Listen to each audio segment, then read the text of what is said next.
आज हम स्टार्ट कर रहे हैं पॉलिनोमियल्स। अगर मैं पॉलिनोमियल्स की बात करूं तो हम प्रीवियस अपने क्लासेस में पढ़ चुके हैं। अभी हम देखेंगे कि पॉलिनोमियल अगर इस तरीके से लिखा हुआ है, यानी कि पी एक्स ही लिखा हुआ है, यानी कि पूरी की पूरी इक्वेशन जो है वो किस फॉर्म में है, एक्स वेरिएबल उसमें इंक्लूडेड है, और एक्स की जो हाईएस्ट डिग्री होगी वो ही एक्चुअली क्या होगी, उसकी हम जो हाईएस्ट डिग्री होगी यानी कि उसकी हाईएस्ट पावर। जैसे कि मान लीजिए यहाँ पे लिखा हुआ है 3x² प्लस 2x प्लस 4, ये रैंडमली मैंने लिख दिया है।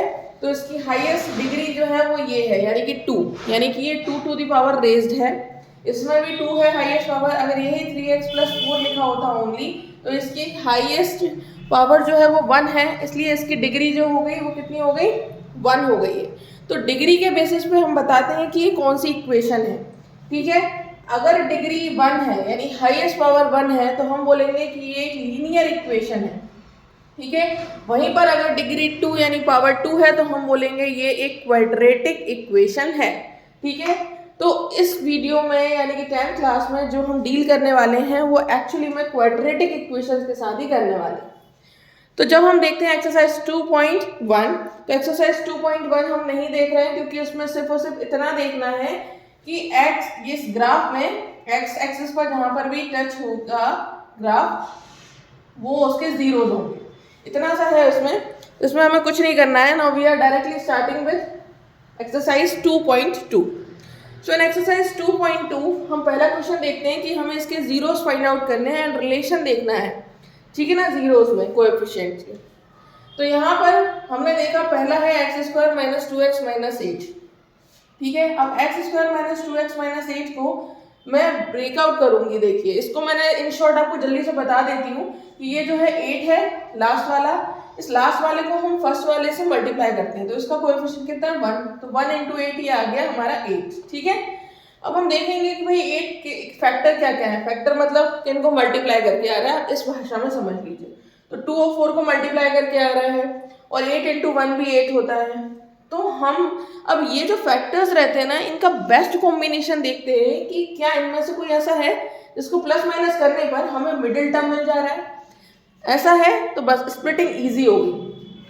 4 और 2 को हम माइनस करेंगे आपस में तो हमें 2 मिल जाएगा।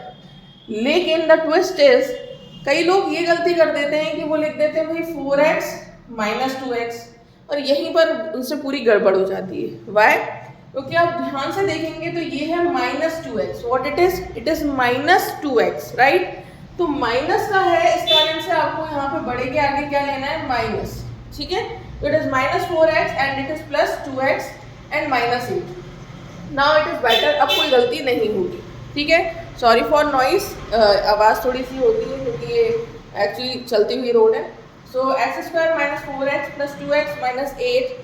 तो हमने देखा है यहाँ पर x कॉमन, यानी कि पहले पेयर बना लीजिए। ठीक है, ये 2 पेयर बना लिए आपने। अब फैक्टर करेंगे तो x कॉमन आ गया, x minus 4 plus 2 x minus 4। तो ये दोनों हो गए हमारे, एक फैक्टर हो गया x माइनस 4 और दूसरा फैक्टर हो गया x प्लस 2। ठीक है, अब बात होती है वेरिफिकेशन की रिलेशन की, जीरोस एंड कोएफिशिएंट। हमें पता है क्या होता है, अल्फा प्लस बीटा, ये होते हैं सम ऑफ जीरोस। ठीक है, and alpha into beta this is what, this is product of zeros, product of zeros, right. अब सम ऑफ जीरोस की बात की जाए तो दूसरा तरीका है उसको रिप्रेजेंट करने का, माइनस बी अपॉन ए, और प्रोडक्ट ऑफ जीरोस का है C upon A. Now what these are, A B and C है क्या? एक्चुअली ये जो हमने इक्वेशन पहले ली थी यही है हमारा A B and C. How? A x² का कोएफिशिएंट जो कि 1 है, बी x का कोएफिशिएंट जो कि माइनस 2 है, एंड सी यानी कि कांस्टेंट जो कि हमेशा एज इट इज रहेगा, इसमें कोई चेंज नहीं होगा। कांस्टेंट में आप कोई चेंजेस नहीं करते, कांस्टेंट कांस्टेंट ही है। अब हम इसको वेरीफाई कर रहे हैं। ठीक है, तो अल्फा प्लस बीटा, अल्फा और बीटा है क्या, ये जो जीरोस निकाले हैं ना आपने, ये है अल्फा और बीटा। ठीक है, ये जीरोस होते हैं अल्फा एंड बीटा। तो x minus 4 is equal to 0, तो अल्फा निकल गया 4 एंड बीटा जो निकल गया वो निकल गया माइनस 2। Same process.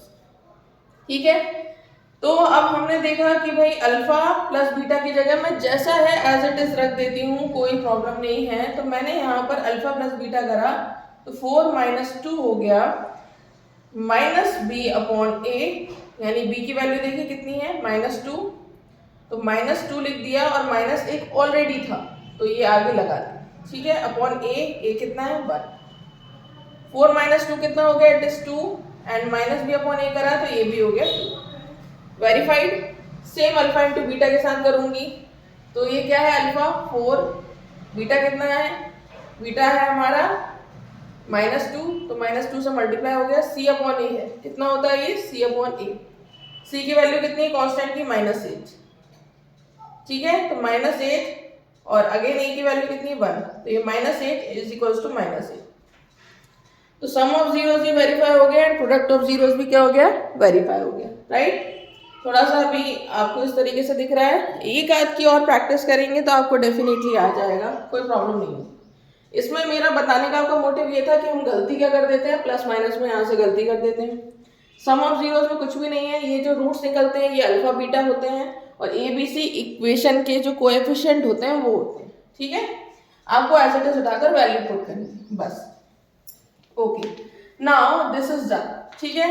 अब हमें इसमें क्या करना है, अब हमारा नेक्स्ट, ये हमने देख लिया है, एक और सवाल मैं आपको बता देती हूँ, ठीक है।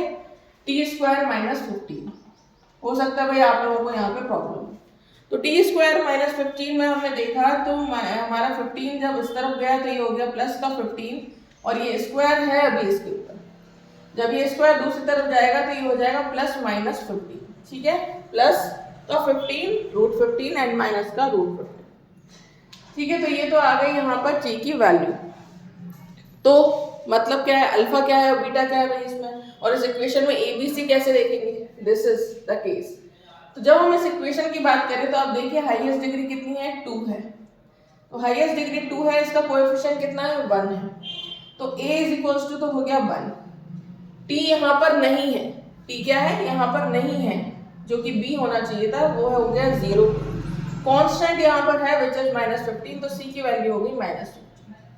अब अल्फा बीटा क्या है, जब हम अल्फा और बीटा की बात करेंगे तो alpha is equals to minus plus √15 and beta is equals to -√15, ठीक है।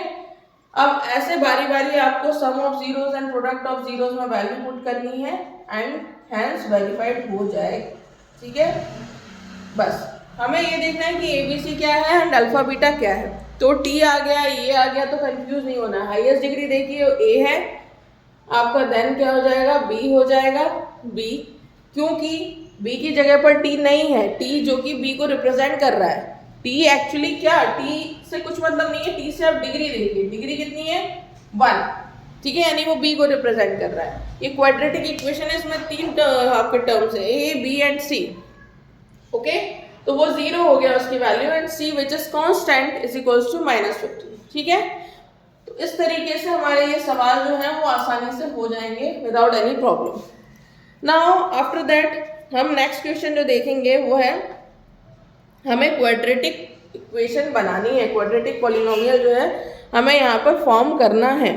तो इसके लिए जो इक्वेशन होती है सिंपल वो होती है x² minus sum of zeros होता है, यहाँ पर x के साथ क्या होता है माइनस लगा है आगे, ध्यान से देखिए, और x के साथ क्या है सम ऑफ जीरोस। मैंने बोला हम क्वाड्रेटिक इक्वेशन से डील कर रहे हैं, ठीक है। प्लस यहाँ पर क्या हो जाएगा आपका प्रोडक्ट ऑफ जीरोस हो जाता है कांस्टेंट की जगह पर। तो कांस्टेंट की जगह पर हमेशा प्रोडक्ट ऑफ जीरोस रखा जाता है और यहाँ पर आप जो मिड टर्म है उसकी जगह पर हमेशा सम ऑफ जीरोस होता है। यही कारण है कि आप यहाँ पर प्लस माइनस करके मिडिल टर्म को लाते हैं, क्योंकि यहाँ पर सम ऑफ जीरोस है, right. Okay, now x² minus sum of zeros. अब आपका यहाँ पर क्या होगा नेक्स्ट, ठीक है, सवाल। अब जो क्वेश्चन है हमारा पहला वो है 1/4 and -1 they are sum and product of zeros respectively, यानी कि पहला वाला सम ऑफ जीरोस है एंड दूसरा वाला प्रोडक्ट ऑफ जीरोस है। हमारे सामने पूरा फॉर्मेट है, हमें ज्यादा कुछ नहीं करना है, हम उठाकर इसमें वैल्यू पुट कर देंगे, ठीक है। x² एज इट इज रहने वाला है, ठीक है, इसकी वैल्यू कुछ भी नहीं है यहाँ पर। माइनस सम ऑफ जीरोस की बात करें तो सम ऑफ जीरोस क्या है, इट इज 1/4, क्या है 1/4, तो इसकी जगह पे मैंने रख दिया 1/4 into x and product of zeros क्या है -1, तो ये रख दिया मैंने -1 प्लस माइनस माइनस हो गया। अब क्योंकि डिनोमिनेटर में 4 है हम पूरे की जगह पर क्या लेंगे एलसीएम लेंगे, तभी 4 को हम इस तरफ ट्रांसफॉर्म कर सकते हैं, अदरवाइज नहीं। ठीक है, is equals to by default 0। Okay, तो 4 का हमने एलसीएम लिया तो ये आ गया हमारा 4 का एलसीएम लेने पर 4x², एलसीएम कैसे लिया अपॉन 1 मानेंगे अपॉन नन मानेंगे, माइनस x माइनस 4। अब ये 4 आसानी से दूसरी तरफ जा सकता है and it will be equals to 0, right. तो ये हमारी फाइनल इक्वेशन जो है बन के आ गई 4x² minus x minus 4 which is the required quadratic equation for this. ठीक है, तो ये तो हो गया है एक फॉर्मेट। ठीक है, सवाल का दूसरा टाइप। अब हम बात करेंगे हमारे नेक्स्ट टाइप ऑफ क्वेश्चन की। ठीक है, चलिए एक हमें दिया है क्वेश्चन इसी में नेक्स्ट 0 एंड √5। अब भैया इसमें क्या होगा, इसमें आपका सम ऑफ जीरोस जो दिया हुआ है वो दिया गया है 0 एंड प्रोडक्ट ऑफ जीरोस जो दिया गया है वो दिया गया है √5। बहुत ही ज़्यादा सिंपल इक्वेशन है, x² minus sum of zeros into x होता है एंड प्लस होता है प्रोडक्ट ऑफ जीरोस। PZ लिख रही हूँ मैं यहाँ पे। x² सम ऑफ जीरोस पूरा मिलाकर 0 हो जाएगा एंड प्रोडक्ट ऑफ जीरोस हो जाएगा √5, तो x² plus √5 will be the answer. ठीक है, इतना सा जो है ये हमारा आंसर होने वाला है। अब हम नेक्स्ट देखते हैं इसमें और क्या है जो आने वाला आपके सिलेबस में इंक्लूडेड है, राइट। ओके, तो अब आपके सिलेबस में इंक्लूडेड जो है आपके पॉलिनोमियल चले गए हैं, डिवीजन नहीं आ रहा है पर पॉलिनोमियल्स। ठीक है, तो ये नहीं आने वाला है। तो मेरे हिसाब से आपसे ये 2-3 चीज़ें ही हैं जो इसमें पूछी जाएंगी और इसी के साथ आपका जो है चैप्टर 2, मेरा मतलब यहाँ पर सारे क्वेश्चंस कराने से नहीं, सिर्फ आपको कंसेप्ट बताने से था। पहला कंसेप्ट हमने देख लिया। पहला कंसेप्ट था कि भाई पॉलिनोमियल क्या होता है, हम उसमें हम मिडिल टर्म स्प्लिट करते हैं, फिर जीरोस निकालते हैं, वेरिफिकेशन कैसे करते हैं। एंड सेकंड कॉन्सेप्ट जो था वो ये था कि अगर आपको sum of zeros and product of zeros दिए गए हैं देन आप उससे कैसे क्वाड्रेटिक इक्वेशन को फॉर्म करेंगे, दैट इज इट। ठीक है, इससे आप चैप्टर कंप्लीट कर सकते हैं। अगर आप चाहते हैं कि आपको डिवीजन ऑफ पॉलिनोमियल्स भी सीखना है तो आप मुझे टेक्स्ट करें, कमेंट्स में बताएं, I will definitely make an another video on it. Thank you.